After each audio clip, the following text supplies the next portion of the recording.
Mansour Maliki has called Sheikh Uthman ibn Farouk a pathological liar, and after examining some of Sheikh Uthman's claims, I don't think that's an exaggeration.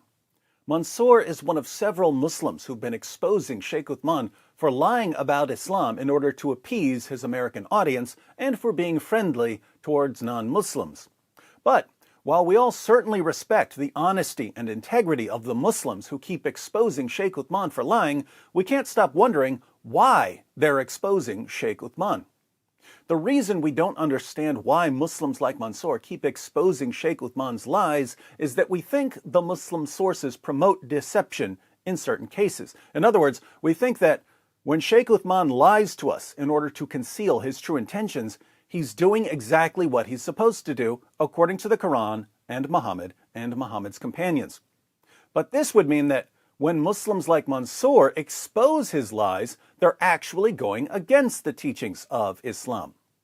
But we could be wrong here, and we are open to correction. So I said yesterday that I had one more question for Mansour. My question is about Taqiyya. When most Muslims think of Taqiyya, they think of situations where someone is going to kill you for being a Muslim or for being from the wrong sect of Islam, and so you deny being a Muslim or deny being from the wrong sect of Islam. Lying in these cases is permissible in Islam.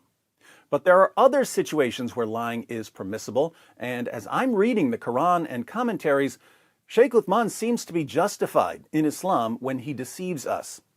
Let me go through a verse of the Quran and a commentary so everyone knows what I'm talking about, and then I'll ask Mansour if he can clear this up for us.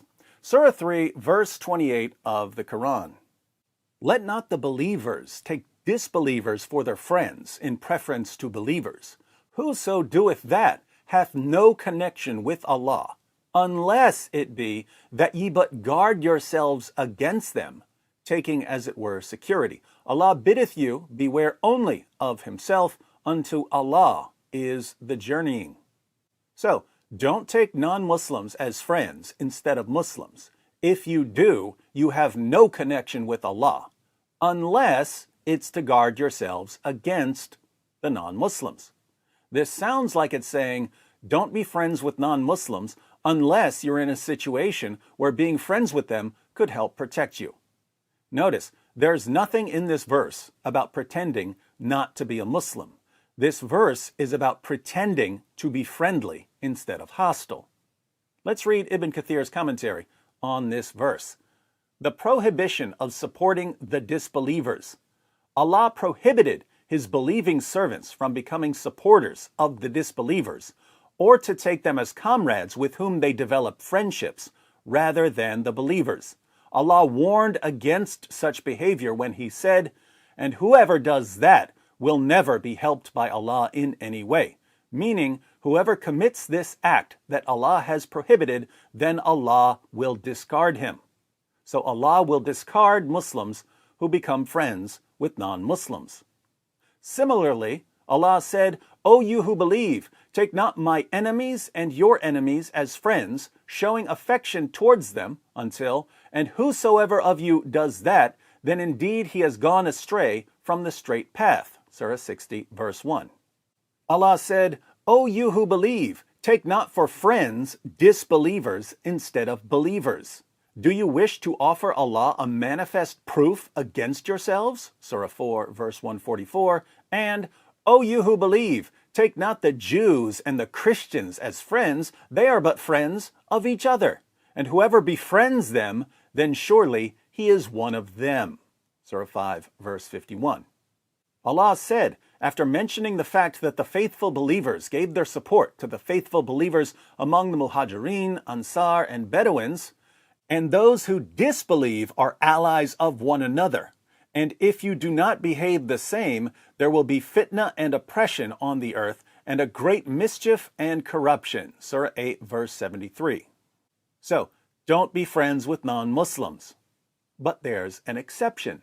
Allah said next, unless you indeed fear a danger from them, meaning except those believers who, in some areas or times, fear for their safety from the disbelievers. In this case, such believers are allowed to show friendship to the disbelievers outwardly, but never inwardly. For instance, al-Bukhari recorded that Abu ad-Darda said, "We smile in the face of some people, although our hearts curse them." Al-Bukhari said that Al-Hasan said, "The Taqiyya, i.e. Taqiyya, is allowed until the day of resurrection." So, let's think about the situation Sheikh Uthman is in, giving dawah in California. Sheikh Uthman has admitted that his goal is to subjugate the entire world, force all non-Muslims to pay jizya, and enslave the wives and children of anyone who refuses to pay. That's his goal, he admitted it. But is it a good idea for him to announce his plans to non-Muslims? Of course not. He would end up on multiple watch lists. His listeners would be more hostile towards him if they knew he was plotting to enslave their wives and children. Telling the truth would mess up his dawah. So, even though he's hostile towards non-Muslims, and you can see this when he interacts with non-Muslims, he loves to call them names and insult and degrade them, even though he wants to subjugate and enslave non-Muslims, he could fear for his safety from the disbelievers because he's living in a non-Muslim country and is massively outnumbered by non-Muslims. What's he supposed to do then? Well, he's allowed to show friendship outwardly, but never inwardly. He's allowed to smile in our faces while cursing us in his heart. He's allowed to pretend to be friendly. He's allowed to pretend to be peaceful. He's allowed to deceive us. So, what should he do when people start circulating a tweet where he admits that he wants to subjugate and enslave us? Well, he could claim that his words were taken out of context, as he did when he was originally asked about his tweet during a live stream. So what happened is some dude on Twitter, some troll, I don't know who he is, but made a bunch of comments saying that I don't believe in jihad al-talab, and I've denied that there is jihad al-talab and this kinds of things. And what I said is that I have clarified these views. And what I said,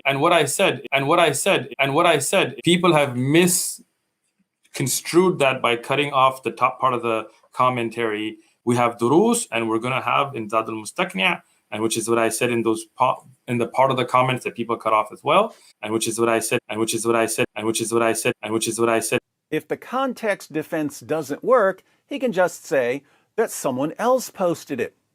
So that tweet was not from me personally. It was from my Twitter account, right? Somebody who volunteered to take care of the Twitter account made that post, and as I disapproved of it, he deleted it. As far as I can tell then, when Sheikh Uthman lies about his agenda, when he lies about what Islam teaches, when he lies about the Quran, when he lies about the Hadith, when he lies about the commentaries, when he lies about Muslim scholars, as long as he's doing it to deceive us about his agenda, he's perfectly in line with the teachings of Muhammad. That's how things seem to me. So I don't find it at all surprising when Sheikh Uthman lies to my face and when his followers cheer him on for it. But Mansour and a number of other Muslims disagree. They believe that Sheikh Uthman is doing something terribly wrong when he lies about Islam. So they clearly have a different understanding of what's permissible here. They're clearly interpreting the Quran and commentaries differently from the way I interpret them and from the way Sheikh Uthman interprets them. So, my question to Mansour is, why is it wrong, according to Islam, for Sheikh Uthman to deceive his listeners and keep them completely clueless about his true intentions in order to protect himself and his community? What is he doing wrong here? Why should he be honest when being honest would ruin his dawah and get him into trouble with the authorities? I look forward to reading your response, Mansour, and thank you again for responding. I know that answering my questions gets you into trouble with Sheikh Uthman's fans. I'm glad you don't seem to care when they harass you.